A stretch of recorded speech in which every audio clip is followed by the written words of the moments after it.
ماں اور باپ کی دعا انسان کو کس مقام پہ لے جاتی ہے۔ یہ بات پہلے میں واضح کر دوں، مسجد میں چندہ دینے یا مسجد بنانے سے زیادہ ثواب، مدرسے میں چندہ دینے یا مدرسہ بنانے سے زیادہ ثواب، حج پہ رقم خرچ کرنے سے زیادہ ثواب، سب سے زیادہ ثواب اگر کہیں خرچ کرنے پہ ملتا ہے تو وہ ماں باپ پہ خرچ کرنے میں۔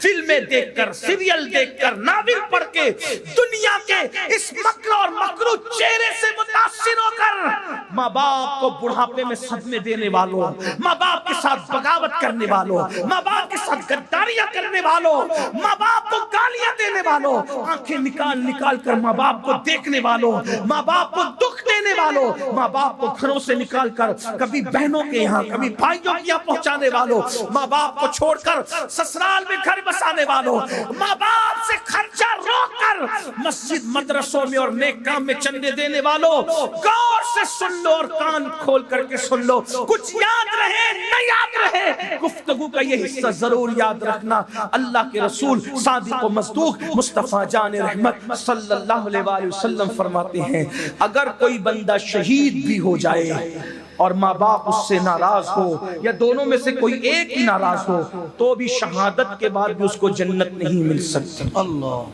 شہید ہو کر بھی وہ جنت میں نہیں جا سکتا۔ یہ ماں باپ شہید ہو کر بھی جنت نہیں ملے گی اگر ماں باپ ناراض ہیں۔ اور آج تو لڑکی اور لڑکیاں ماں باپ کو ناراض کر کے شادیاں کرتے ہیں، پسند کی شادی، پسند کی شادی، پسند کی، اتنا بھوت سوارے پسند۔ میں نے کہا ماں باپ کب منع کرتے ہیں؟ ہمارے یہاں تو ہے ہی پسند کی شادی، بس اتنا ہے کہ پہلے ماں باپ پسند کر لیں بعد میں تم پسند کر لیں۔ میرے بھائی اگر ماں باپ روک دیں، ماں باپ روک دے تو کعبے کی زیارت کے لیے نہیں جا سکتے۔ ارے ماں باپ روک دے تو رکنے والا تو نبی کی زیارت سے بھی رک گیا۔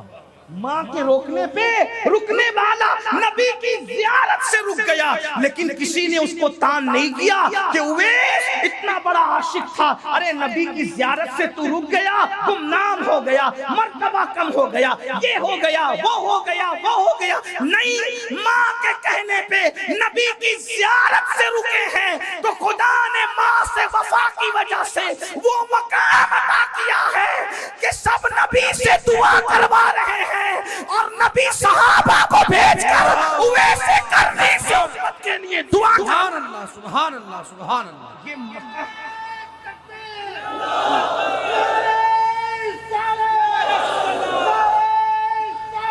یہ یا رسول اللہ۔ لیکن میرے عزیز، میرے بھائی، ہم تو یہ چیزیں صرف دل بہلانے کے لیے سنتے ہیں، اس سے ہمیں عظمت پتہ نہیں چلی۔ تو میرے آقا نے فرمایا شہید ہو کر بھی ماں باپ اگر ناراض ہے جنت میں نہیں جائے گا، لیکن چونکہ شہید تھا اس لیے جہنم میں بھی نہیں جائے گا۔ جنت اور جہنم کے درمیان ایک مقام ہے جس کو مقام اعراف کہتے ہیں۔ یہ روایت میں جہاں سے پڑھ رہا ہوں اس کو نقل کیا ہے صد الافاضل فخر الاماثل علامہ سید نعیم الدین مراد آبادی نے۔ اور کب تک وہ جنت کے باہر رہے گا؟ اس وقت تک جب تک اس کے ماں باپ کو راضی نہ کر لیا جائے۔ اگر ماں باپ راضی ہوئے تو ٹھیک، ورنہ وہ شہید ہو کر جنت نہیں مل سکتی۔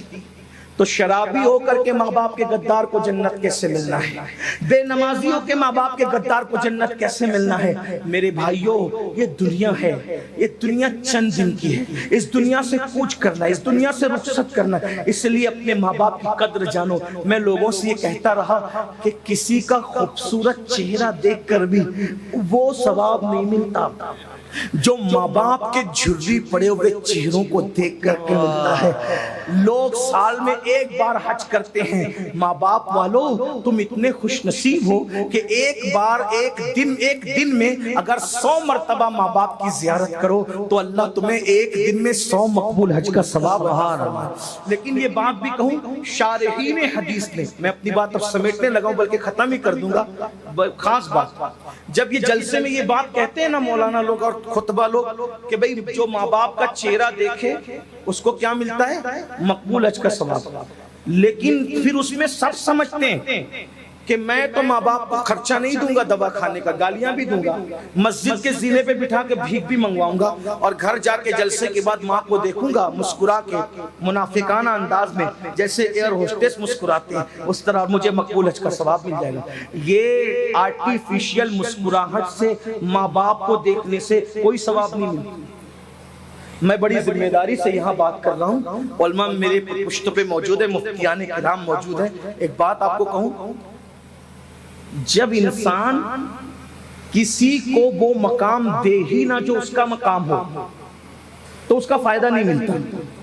تھوڑی مشکل ہو گئی نا، بات آسان کرتا ہوں۔ اگر نبی کو دیکھو تو آدمی کیا بنتا ہے؟ اگر کچھ یاد ہو تو بول دیں۔ نبی پاک کو دیکھ کے کیا بنتا ہے؟ مل کے بولیں۔ تو ابو جہل کیوں صحابی نہیں ہے؟ ابو جہل کیوں صحابی نہیں؟ اس لیے کہ وہ نبی کو نبی مانتا ہی نہیں تھا۔ جو نبی کو نبی کا درجہ نہ دے تو نبی کو دیکھنا اس کو فائدہ نہیں دے سکتا۔ توجہ، جو نبی کو نبی کا درجہ نہ دے، نبی کو دیکھنا اس کو فائدہ نہیں دے سکتا۔ دوسری بات، رمضان شریف میں اگر کوئی کافر مرے تو کیا جنت میں جا سکتا ہے؟ مومن مرے گا رمضان شریف میں تو جنت ہے۔ کافر رمضان شریف میں مرا تو جنوری میں مرنا اور رمضان شریف میں مرنا اس کے لیے برابر ہے، کیونکہ اس نے رمضان شریف کو کبھی رمضان شریف مانا ہی نہیں۔ تو جس نے رمضان شریف کو رمضان شریف کا درجہ نہیں دیا، اس کو رمضان شریف کی برکت نہیں مل سکتی۔ نبی کو نبی کے درجے پہ نہیں مانا تو اس کو وہ مقام مل سکتا ہے؟ نہیں مل سکتا۔ ابو جہل کو ملا، ابو لہب کو ملا، عتبہ کو ملا، شیبہ کو ملا۔ ارے بھائی، جب نبی کے مقام کو نبی سمجھ کر کے اس نے نہیں دیکھا، وہ مقام نہیں دیا، تو نبی کو دیکھنا اس کو فائدہ نہیں پہنچایا۔ تو جو اپنے ماں باپ کو ماں باپ کا درجہ دیتے ہی نہیں ہے تو ماں باپ کو دیکھنا ان کو کیا فائدہ پہنچا سکتا ہے؟ یہ ماں باپ کو دیکھنے سے ثواب انہیں کو ملتا ہے جو ماں باپ کی خدمت کرتے ہیں، ماں باپ کا احترام کرتے ہیں، ماں باپ کو ماں باپ سمجھتے ہیں، جو ماں باپ کو گھر کا کچرا سمجھتے ہیں۔ معاذ اللہ، پھر ان کو کیا ثواب ملنا ہے؟ تو یاد رکھنا، اتنا سستا نہیں ہے جنت کا سودا، بہت کٹھن ہے۔ ڈگر پن گھٹ کی حالت تو یہ ہے، اگر بیوی کہہ دے کہ مجھے فلاں ڈریس چاہیے تو بیوی کے لیے جیب سے پیسے نکل جاتے ہیں، لیکن اگر ماں باپ کہے دوا کے لیے چاہیے تو بے شمار ناہنجار لڑکے ہیں جو کہتے ہیں جاؤ مسجد کے دروازے پہ بیٹھ کے بھیک مانگو۔ کیا میں تمہیں یہی سب کرتا رہوں، یہی تمہاری خدمت کرتا رہوں؟ نہیں میرے بھائی، یاد رکھنا، ایک شخص آ کے کہتے ہیں یا رسول اللہ، اللہ تو نظر نہیں آتا، پھر ہمیں کیسے پتا چلے کہ اللہ راضی ہے کہ ناراض ہے؟ میرے آقا نے فرمایا گھر جا اور جا کر دیکھ، اگر تیرے ماں باپ تجھ سے راضی ہے تو اللہ بھی راضی ہے، اور ماں باپ ناراض ہے تو اللہ بھی ناراض ہے۔ آخر میں مجھے ایک بات یاد آتی ہے، ماں اور باپ کی دعا انسان کو کس مقام پہ لے جاتی ہے۔ یہ بات پہلے میں واضح کر دوں، مسجد میں چندہ دینے یا مسجد بنانے سے زیادہ ثواب، مدرسے میں چندہ دینے یا مدرسہ بنانے سے زیادہ ثواب، حج پہ رقم خرچ کرنے سے زیادہ ثواب، سب سے زیادہ ثواب اگر کہیں خرچ کرنے پہ ملتا ہے تو وہ ماں باپ پہ خرچ کرنے پہ، ماں باپ پہ خرچ کرنے سے زیادہ ثواب۔ بلکہ آقا فرماتے ہیں اگر کوئی دولت مند بننا چاہے تو ہر نماز کے بعد اپنے ماں باپ کے لیے دعا کیا کرے۔ جو ہر نماز کے بعد ماں باپ کے لیے دعا کرے گا اللہ اس کی عمر بھی بڑھائے گا، اس کا مال بھی بڑھائے گا۔ صرف ان کے لیے دعا کر دو تو یہ ہے، اللہ اکبر، ان کی خدمت کرو تو کیا نہیں، خدمت کرو۔ اچھا کچھ لوگ یہاں بیٹھ کر کے ابھی پھول رہے ہوں گے کہ میں تو خدمت کرتا ہوں نا حضرت، تو کیا خدمت کرتے ہیں بھائی؟ کیا خدمت؟ روٹی دے دی، کپڑا دے دیا، مکان دے دیا، میں خدمت کرتا ہوں۔ بڑی معذرت کے ساتھ میں تھوڑا صوفیہ کے نقش قدم پہ چل کر، چشتیوں کے نقش قدم پہ چل کے تھوڑی نرم گفتگو کرنے کا عادی ہوں۔ ایک بات آپ کو کہوں، ایک بات آپ کو، اگر اپنے ماں باپ کو روٹی کپڑا مکان دیتے ہو تو لوگ یہ تو کتوں کو بھی دے دیتے ہیں۔ روٹی تو دروازے پہ پڑے ہوئے کتے کو بھی لوگ دیتے، روٹی کپڑا تو دروازے پہ بیٹھے ہوئے فقیر کو بھی دیتے، بھیک منگوں کو بھی دیتے۔ تو ماں باپ کی خدمت کا مطلب کیا ہے؟ یہی تو سب سے بڑا رونا ہے کہ ہم نے دین ہی نہیں سیکھا، نہ اللہ کی شان سمجھے، نہ رسول کی شان سمجھے، نہ صحابہ کی سمجھے، نہ اہل البیت کی سمجھے، نہ ماں باپ کی سمجھے، نہ بھائیوں کی سمجھے، نہ بیوی کی سمجھے، کچھ نہیں سیکھا۔ بس سیکھا تو صرف دوسروں کا معاملہ دیکھنا، دوسروں کے معاملات پہ نظر رکھنا یہ سیکھا، گناہ کرنا سیکھا، جرائم کرنا سیکھا، غفلت سیکھا۔ سنو ماں باپ کی خدمت کیسے کی جاتی ہے اس کو سمجھو اور بات پوری ہوتی ہے۔ میرے امام اور ہم سب کے امام سیدی اعلیٰ حضرت امام احمد رضا خان محدث بریلوی ماں باپ کی عظمت بیان کرتے ہوئے کہتے ہیں کہ ماں باپ سے گفتگو کا طریقہ یہ ہے کہ پہلے ان سے اجازت لو پھر بات کیا کرو۔ بغیر اجازت تم اپنے ماں باپ سے بات نہیں کر سکتے۔ اب ہاتھ مت اٹھانا، کسی کو رسوا کرنا مقصود نہیں ہے۔ کتنے لوگ ہیں جو اس طور پہ ماں باپ سے بات کرتے ہیں کہ پہلے اجازت لیں پھر بات کریں؟ کوئی نہیں۔ کچھ تو ایسے ہوں گے کہ جن کو معلوم بھی نہیں ہوگی، کیونکہ ہم نے مسلک اعلیٰ حضرت کا مطلب صرف ایک نقطہ سمجھا کہ اعلیٰ حضرت نے گستاخ رسول کو کافر کا، بس یہی اعلیٰ حضرت۔ اعلیٰ حضرت نے بالکل کہا، لیکن اعلیٰ حضرت نے اور بھی چیزیں دکھائی جو ہمیں پتہ ہی نہیں، کیونکہ مسلک اعلیٰ صرف 1 پوائنٹ 2 پوائنٹ 3 پوائنٹ کا نام نہیں۔ انہوں نے جو باتیں پیش کی سب سناخوں پہ، لیکن انہوں نے یہ بھی بتایا کہ ماں باپ سے بات کرنے سے پہلے اجازت لو۔ یہ جتنے نعرہ لگاتے کون ہے اس میں بتاؤ جس پہ عمل کرتے؟ اس کا مطلب ہمیں پورا مسلک اعلیٰ حضرت بھی نہیں پتا ہے۔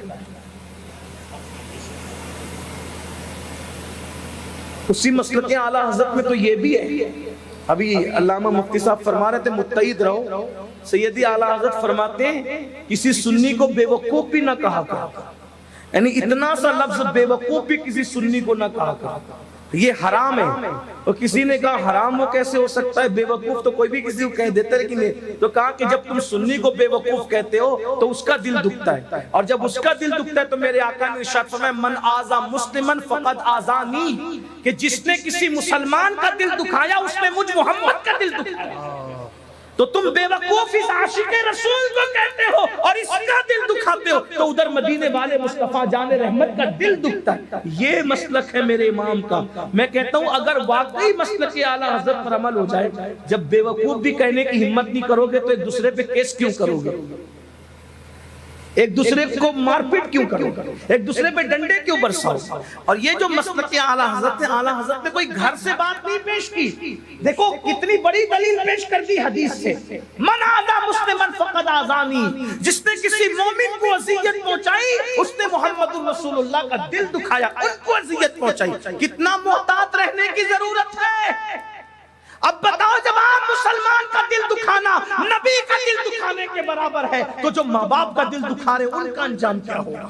یہ بھی آیا روایتوں میں، جنہوں نے ماں باپ کا دل دکھایا ڈر ہے کہ مریں گے تو کافر ہو کے مریں گے، ان کا خاتمہ کفروں پہ ہوگا، یہ خوف ہے، یہ ڈر ہے۔ اللہ کے بندو لرز جاؤ، کانپ جاؤ اور اپنے ماں باپ کے ساتھ بدسلوکی نہ کرو۔ تو امام لکھتے ہیں کہ پہلے اجازت لو، اور اجازت جب دے دے ماں باپ تو بھی ایسے ان سے بات کرو جیسے کوئی غلام اپنے آقا سے بات کرتا ہے، یہ طریقہ۔ بلکہ ماں باپ کو اگر خرچہ اور نظر بھی دو تو اپنا ہاتھ اوپر مت رکھو۔ ہمارے بزرگوں نے فرمایا اپنا ہاتھ نیچے رکھ کے ماں باپ کو نظر دیا کرو تاکہ ان کا ہاتھ ہمارے ہاتھ سے نیچے نہ ہونے پائے۔ یہ ہے ہمیں طریقہ سکھایا۔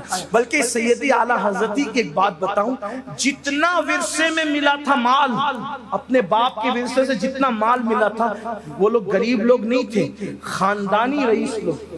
اعلیٰ حضرت کا گھرانہ خاندانی رئیس تھا، اور یہ لوگ جو ہے وہ زمیندار جاگیردار لوگ تھے۔ ہندوستان آئے تھے افغان سے تو بھی وہ بادشاہوں کے یہیں آئے تھے، اور کوئی 5000 کوئی 6000 اور اسی طریقے سے کوئی جو ہے وہ اتنے ہزار اور اتنے ہزار پر حاکم جو ہے وہ مقرر تھا، اور بڑی بڑی جاگیریں تھی۔ تو دادا کی جاگیر سے پر دادا کی جاگیر سے وہ نسلن بعد نسلن بہت ملا تھا، جتنا ملا تھا سب ماں کے پاس لے جا کے رکھ دیا کہ امی یہ سب آپ کا ہے۔ کاغذ بھی اگر خریدنا ہوتا کتاب لکھنے کے لیے تو ماں سے لے کر، قلم بھی خریدنا ہوتا ماں سے لے، ماں سے رکھا، اپنے پاس کچھ نہیں رکھا، سب ماں کو حوالے۔ اور آج تو کس کے پاس کتنی زمین ہے ماں کو بتاتے اس لیے نہیں کہ ماں کو پتا چل جائے گا کہیں دوسرے بھائیوں کو دینا، کتنی رقم ہے ماں کو بتاتے نہیں، باپ کو ماں باپ سے چھپاتے ہیں، یہ حال ہے۔ اور اس کے بعد ہم کہتے ہیں ہم تو دیندار ہیں، ہم تو دین والے ہیں۔ بڑی معذرت کے ساتھ بھائیوں ہمیں دین سیکھنے کی ضرورت ہے۔ میڈ ان انڈیا دین جو اپنے دماغ کے اندر اپنے خط سے بنا رکھا ہے اس کو دل و دماغ سے نکالو، اور جو مصطفیٰ جان رحمت دین لے کر کے آئے تھے اس دین پہ عمل کرو۔ اگر اس دین پہ عمل کرو گے تو انشاءاللہ دنیا بھی کامیاب رہے گی، آخرت بھی کامیاب رہے گی۔